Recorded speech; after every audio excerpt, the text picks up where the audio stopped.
Hello, ഇന്ന് നമ്മൾ അയില വെച്ചിട്ടുള്ളൊരു അടിപൊളി റെസിപ്പിയാണ്, വെറൈറ്റി റെസിപ്പിയാണ് ചെയ്യാൻ പോണത്. ഇതിന് വേണ്ടിയിട്ടൊരു പാൻ അടുപ്പത്ത് വെച്ചിട്ടുണ്ട്. അതിലേക്ക് ഒരു അര കപ്പ് വെള്ളം ഒഴിച്ച് നന്നായിട്ട് വെള്ളം തിളച്ച് വന്നിട്ടുണ്ട്. ഈ സമയത്ത് നമ്മൾ 2 അയില കഴുകി വൃത്തിയാക്കിയത് ആ വെള്ളത്തിലേക്ക് ഇട്ട് കൊടുക്കുകയാണ്. ഇനി വെള്ളത്തിൽ കിടന്ന് നന്നായിട്ട് തിളക്കട്ടെ. വെള്ളം തിളച്ചുകൊണ്ടിരിക്കുക തന്നെയാണ്, ഓഫ് ചെയ്യേണ്ട. നന്നായിട്ട് തിളച്ചുകൊണ്ടിരിക്കുമ്പോൾ അതിലേക്ക് നമ്മൾ 1 ടീസ്പൂൺ മുളക് പൊടി ഇട്ട് കൊടുക്കുന്നുണ്ട്. അയില മുങ്ങത്തക്ക രീതിയിലൊന്നും വെള്ളമില്ല.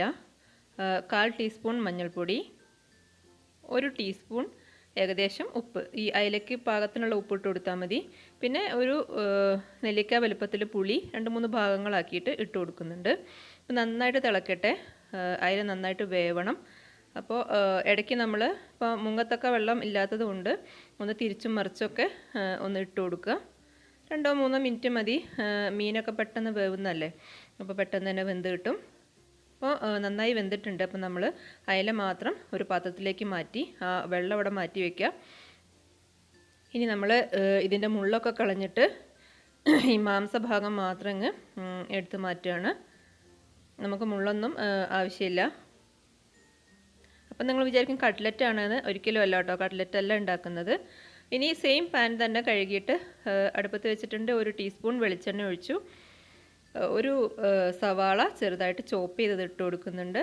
സ്ലൈസ് ചെയ്തതല്ല കേട്ടോ, കുഞ്ഞായിട്ട് ചോപ്പ് ചെയ്തതാണ്. അതൊന്ന് നന്നായിട്ട് റോസ്റ്റ് ചെയ്തെടുക്കുക. ഒരുപാട് ബ്രൗൺ കളറൊന്നും ആവണ്ട. ജസ്റ്റ് ഒന്ന് വാടി വരുമ്പം 1/2 ടീസ്പൂൺ ഇഞ്ചി വെളുത്തുള്ളി പച്ചമുളകും കൂടി പേസ്റ്റ് ആക്കിയത് ഇട്ട് കൊടുക്കുന്നുണ്ട്. ഇഞ്ചിയും വെളുത്തുള്ളിയും പച്ചമുളകും കൂടി പേസ്റ്റ് ആക്കിയതാണ്. അതൊരു 1/2 ടീസ്പൂൺ ഇട്ട് കൊടുത്തു. അതിൻ്റെ റോ ടേസ്റ്റ് ഒന്ന് മാറി വരുന്നവരെ ഒന്ന് ഇളക്കി കൊടുക്കുക. അതിലേക്ക് ഒരു തണ്ട് കറിവേപ്പില ഇതുപോലെ ഇങ്ങനെ 2-3 പീസസ് ആക്കിയിട്ട് അങ്ങ് കയ്യിൽ വെച്ചിട്ട് തന്നെ മുറിച്ചിട്ടങ്ങ് ഇട്ട് കൊടുക്കുന്നുണ്ട്. എന്നിട്ട് വീണ്ടും ഒന്ന് ഇളക്കി കൊടുക്കുക. ഇഞ്ചി വെളുത്തുള്ളി പേസ്റ്റിൻ്റെ റോ ടേസ്റ്റൊക്കെ മാറണം, അപ്പോഴേ ടേസ്റ്റ് ഉണ്ടാവുള്ളൂ. അതിനുശേഷം നമ്മൾ ഒരു തക്കാളി ചെറുതായിട്ട് അരിഞ്ഞതാണ് ഇട്ട് കൊടുക്കുന്നത്. തക്കാളി നന്നായിട്ട് വെന്ത് കുഴയണം എന്നൊന്നുമില്ല കേട്ടോ. തക്കാളിയും ഈ കൂട്ടത്തിലിട്ടിട്ടൊന്ന് അങ്ങ് വഴറ്റിയെടുക്കുക. അതിലേക്ക് നമ്മൾ നേരത്തെ മാറ്റി വെച്ചിട്ടുള്ള മീനിൻ്റെ ആ മാംസഭാഗം നമ്മൾ മാറ്റി വെച്ചല്ലോ, അതിട്ട് കൊടുക്കുകയാണ്. നമ്മൾ ഈ മസാലയിലേക്ക് ഉപ്പ് ഇതുവരെ ഇട്ടിട്ടില്ല. മീനിൽ നമ്മൾ ഉപ്പ് ഇട്ടിട്ടുണ്ട്, ഉപ്പിട്ടാണ് വേവിച്ചത്. പക്ഷേ ഈ മസാലയിലേക്കുള്ള ഉപ്പ് നമ്മൾ ഇതുവരെ ഇട്ടിട്ടില്ല. ഇത് നന്നായിട്ടൊന്ന് മിക്സ് ചെയ്തെടുക്കുക. മീനൊക്കെ ഒന്ന് ഉടഞ്ഞ് വരട്ടെ. വല്ലാതെ അങ്ങ് ഉടയ്ക്കണ്ട, എന്നാലും ചെറിയ ചെറിയ പീസസ് ആയിട്ട് ഉടയ്ക്കുക. ഇതിലേക്ക് 1/2 ടീസ്പൂൺ മുളക് പൊടി ഇട്ട് കൊടുക്കുന്നുണ്ട്.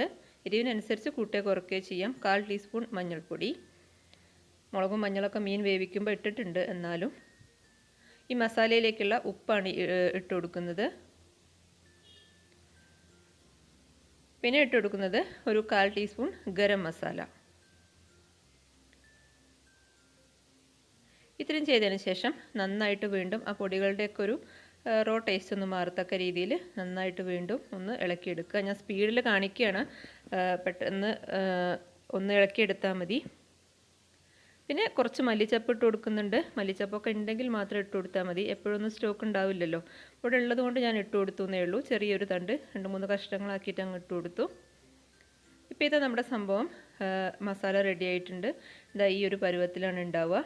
ഡ്രൈ ആയിട്ടുള്ള സംഭവമാണ്, വെള്ളമൊന്നും ഒഴിക്കേണ്ട. ഇത് നമ്മൾ പുട്ടിൻ്റെ പൊടിയാണ്. പുട്ടിൻ്റെ പൊടി നമ്മൾ നനച്ച് വെച്ചിട്ടുണ്ട് പുട്ടുണ്ടാക്കാൻ വേണ്ടിയിട്ട്. ഇനി നമ്മൾ പുട്ടുകുറ്റിയിലേക്ക് സാധാരണ എല്ലാവർക്കും അറിയാം പുട്ടുണ്ടാക്കുന്നത്. തേങ്ങ ഇടുന്നതിന് പകരം നമ്മൾ റെഡിയാക്കി വെച്ചിട്ടുള്ള മസാല ഇട്ട് കൊടുക്കുക. പിന്നെ പുട്ടുപൊടി ഇട്ട് കൊടുക്കുക. വീണ്ടും ആ മസാലയും ഇട്ട് കൊടുക്കുക. ഞാനിപ്പോൾ നിറച്ച് കഴിഞ്ഞു. കുക്കറിൻ്റെ മുകളിൽ വെച്ച് കൊടുത്തിട്ടുണ്ട്.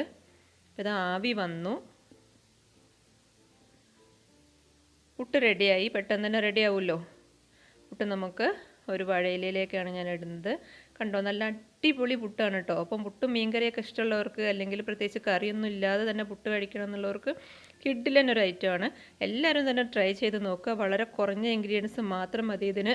എപ്പോഴെങ്കിലും മീനൊക്കെ വാങ്ങുമ്പോൾ ഏത് മീനായാലും കുഴപ്പമില്ല, ഇന്ന തന്നെ പറ്റുള്ളൂ, അയില തന്നെ വേണം, മത്തി തന്നെ വേണം, അങ്ങനെയൊന്നുമില്ല. ഏത് മീനിലും ട്രൈ ചെയ്യാം. ഇത് കാണുമ്പോൾ തന്നെ കഴിക്കാൻ തോന്നുന്ന ഒരു അടിപൊളി ഐറ്റമാണ്. എല്ലാവരും തന്നെ ട്രൈ ചെയ്ത് നോക്കുക. വീഡിയോ ഇഷ്ടമായി കഴിഞ്ഞാൽ എപ്പോഴും പറയുന്ന പോലെ തന്നെ ചാനലൊന്ന് സബ്സ്ക്രൈബ് ചെയ്യുക, ലൈക്ക് ചെയ്യുക, കമൻറ്റ് ചെയ്യുക. വീണ്ടും നല്ല അടിപൊളി വീഡിയോ ആയിട്ട് ഞാൻ വരും. താങ്ക്